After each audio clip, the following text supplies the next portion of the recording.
machen, da sind wir wieder zu der nächsten Folge Wooden City.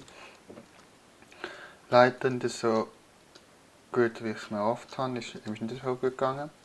Denn ich habe die Folge 126 habe ich aufgenommen, ganz easy. 15 Minuten hat es sein. Dann, genau bei der 14. Minute, zack, eine Zerrung ausgehängt. Das heisst, kein Strom gehabt und ohne Strom ist mein Mac hops gegangen. Weil ohne Strom kann der Mac nicht leben.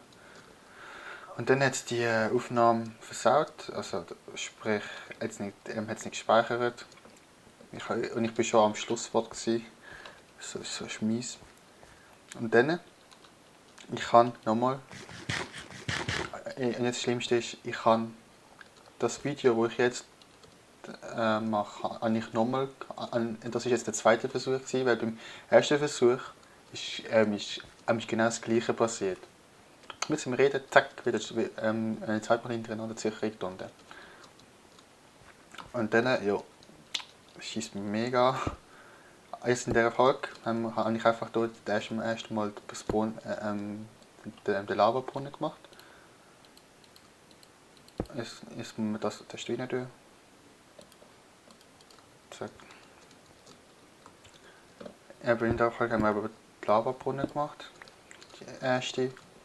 Ja, okay, das ist jetzt ein Lavabrunnen. Ich sehe das gleiche Prinzip noch weitere 5 Mal. Also, so schlimm ist das jetzt auch nicht. Und jetzt wollen wir gerade mal testen, ob es geht.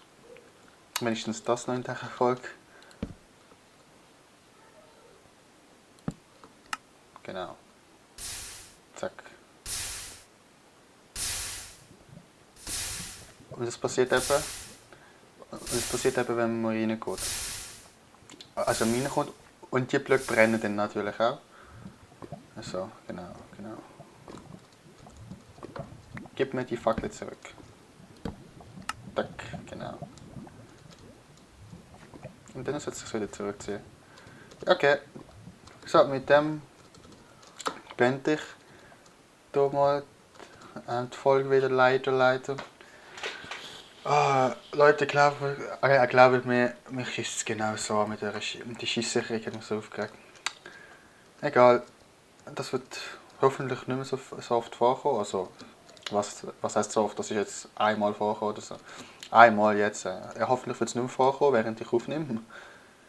Dann würde ich sagen, wenn es euch gefallen hat, würde ich mich über eine Bewertung sehr freuen.